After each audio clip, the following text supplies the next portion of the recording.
A lot is known about the biological processes that make wetlands effective in reducing nutrient losses from farms, but there's still much to learn.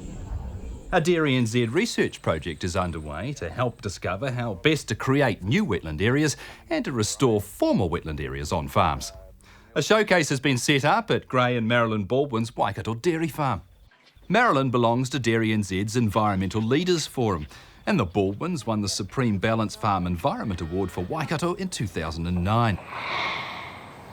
The business is based on two farms being side by side.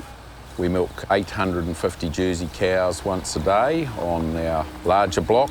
We've got a winter milk project going on our smaller block, which is 450 cows.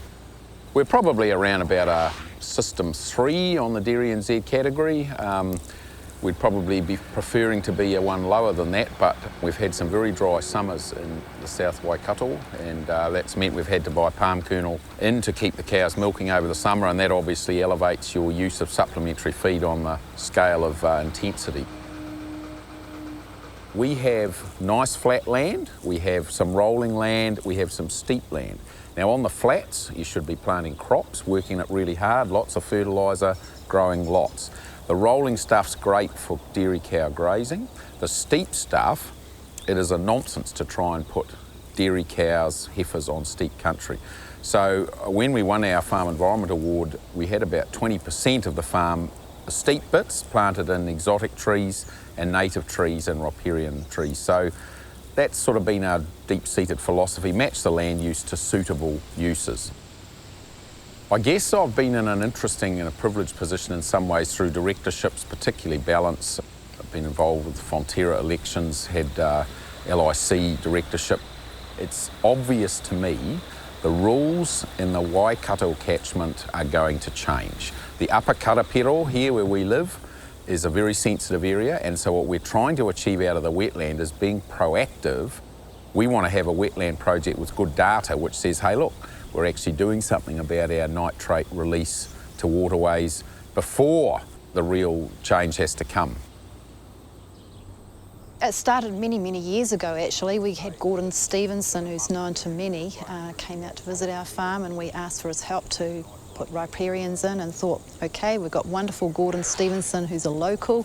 He could come and give us some bit more advice of what he thought would be good for in our riparian planting. And as he drove past this area, he just pointed over and said, you know, that would make a great wetland, to which my father-in-law said it was a wetland. And that's where the idea sort of first kicked off many years ago. It has been quite a project, and that is thanks to the partners that are all involved.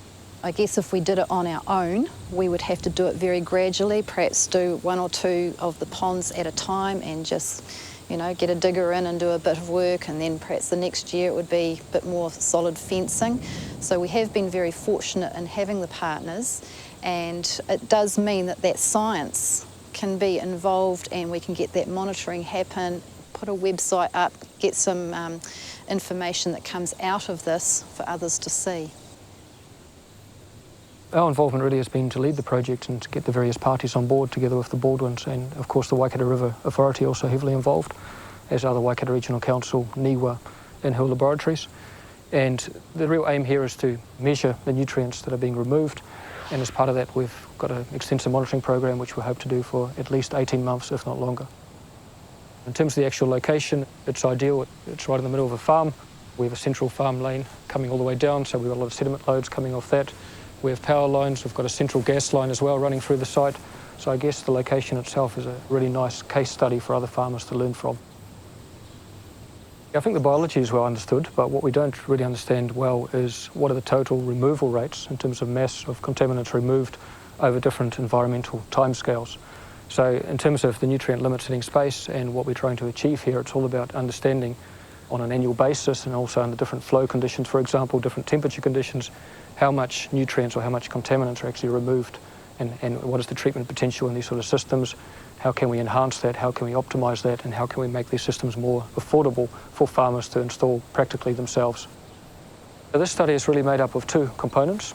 The first is really the protection and the enhancement of natural seepage wetland areas that you see up here on the hill slope. So we have lots of areas where we have groundwater which seeps out of the landscape. that groundwater is quite high in nitrate concentration, and these sort of seepage wetland areas we expect to see on many dairy farms, particularly in the Waikato area. Our feeling is that these seepage areas can achieve a lot in terms of nutrient reduction potential naturally. So what we've done there is simply protect them by putting a fence around it and planted them out to restore them. And part of the study is really understanding how those natural areas that many farmers already have actually function, particularly when they're protected and restored. The second part is much larger, and that's the constructed wetland that you see down the bottom here. So the idea here has been to create a series of basins almost like rice paddies. And the concept is to really slow down the water and allow the water to have sufficient contact time with the plants and with the bacteria to do their thing.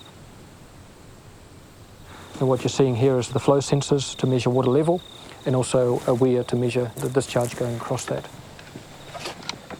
We've got a water quality sampler, and that water quality sampler can be triggered by cell phone or by water level or by rainfall. And the idea is to let that automatically capture samples as it moves through the inflow and the outflow of the wetland during these rainfall events. For wetlands, we know they're very good at removing nitrate in particular. They will also remove phosphorus, which is bound to the sediment material.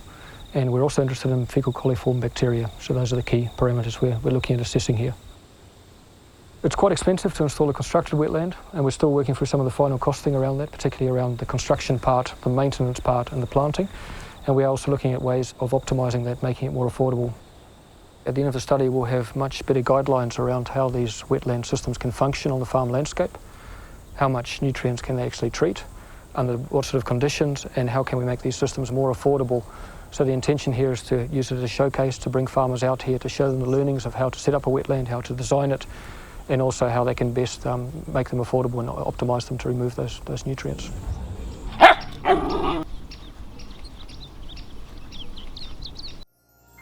This program was made with funding from New Zealand On Air.